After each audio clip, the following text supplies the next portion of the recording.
On a quiet November night in Moscow, Idaho, four college students, Madison Mogen, Kaylee Gonsalves, Xana Kernodle, and Ethan Chapin, were brutally murdered, shattering the peace of a small town.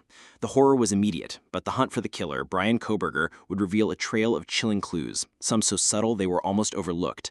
This examination delves deep into those unseen shadows, uncovering the calculated steps Kohberger allegedly took and the telltale signs he left behind. At the very heart of the crime scene, next to victim Madison Mogen, investigators found a crucial piece of evidence, a tan leather knife sheath. This was not just any object, it bore a K-bar insignia, and critically, a single source of male DNA on its button snap. This DNA would become the silent witness that ultimately pointed directly to Bryan Kohberger. To link this critical DNA to a suspect, police, in a brilliant investigative maneuver, collaborated with the FBI and local sanitation department to conduct a trash pull at Kohberger's parents' home in Pennsylvania. A Q-tip retrieved from their discarded garbage provided familial DNA, which was a near-perfect match to the genetic material found on the sheath. This was not merely a stroke of luck, it was a testament to meticulous detective work, establishing a direct connection between Kohberger and the horrific scene.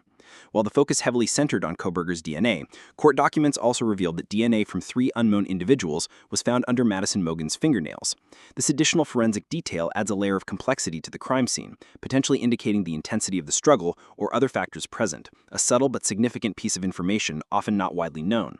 Before the murders, Bryan Kohberger's cell phone told a chilling story of apparent premeditation. His phone repeatedly connected with cell towers near the victim's King Road home on at least 12 occasions in the months leading up to the attack. More specifically, his device pinged on those towers 23 times between 10 p.m. and 4 a.m. during that period. This was not random activity. The consistent pattern of late-night and early morning pings near the residence strongly indicates systematic surveillance, suggesting a calculated selection of his target and a disturbing pattern of casing the house. Then, during the precise window of the murders, Kohberger's phone went dark. From 2:47 a.m. to 4:48 a.m., his device ceased communicating with cell towers.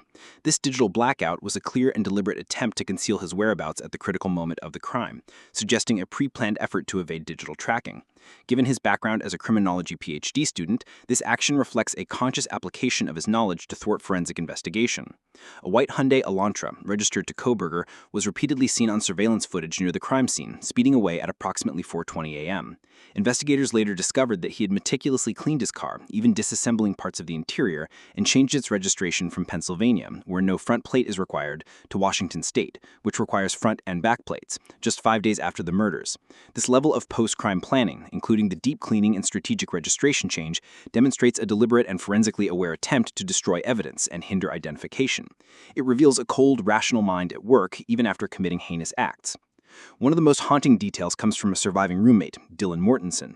Awakened by noises and crying sometime after 4 a.m., she saw a masked man with bushy eyebrows walk past her in the house, towards the rear sliding glass door. She described being in a frozen shock phase, unable to react, before locking her door. Her delayed 911 call hours later speaks volumes about the paralyzing terror she experienced, a chilling raw human response to unimaginable horror. This account of being in a frozen shock phase and the subsequent delay in discovery highlights the profound psychological impact of witnessing such a horrific event, providing a chilling human dimension to the immediate aftermath. Another potential eyewitness emerged, a DoorDash driver who, during an unrelated traffic stop, claimed to have seen Bryan Kohberger at the Moscow murder scene, stating, "I saw Bryan there." This driver made a delivery to Xana Kernodle just before 4 a.m., mere minutes before the killings began, placing a civilian witness in terrifying proximity to the unfolding events. While her testimony remains under scrutiny, the idea of a civilian being mere feet away from the unfolding horror is incredibly unsettling, offering a direct, chilling human glimpse of the killer's presence at the very moment the horror began.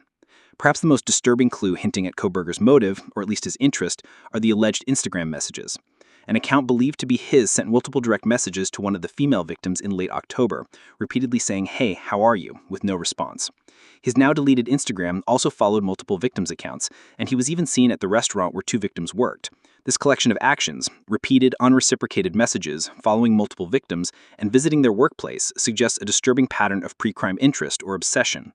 This moves beyond general surveillance to a more personal, unsettling fixation that could hint at a deeper, unrevealed motive. Bryan Kohberger, a criminology PhD student, meticulously planned his attack and attempted to erase his digital and physical footprint, from the dark phone to the scrubbed car, almost as if applying his academic knowledge to commit the perfect crime. This paradox of a criminology student allegedly using his expertise not to prevent crime, but to execute and conceal a brutal quadruple murder, suggests a twisted sense of intellectual arrogance or mastery, making his actions uniquely disturbing. While the DNA and digital trails led to his capture, the ultimate motive remains unknown, and the murder weapon, the knife itself, was never found. The explicit lack of a required explanation for his motive, despite a plea deal, leaves a profound void for the victims' families and the public. This absence of a why amplifies the horror and the sense of injustice, making the crime feel even more random and terrifying, ensuring its chilling impact endures and the mysteries continue to haunt Moscow.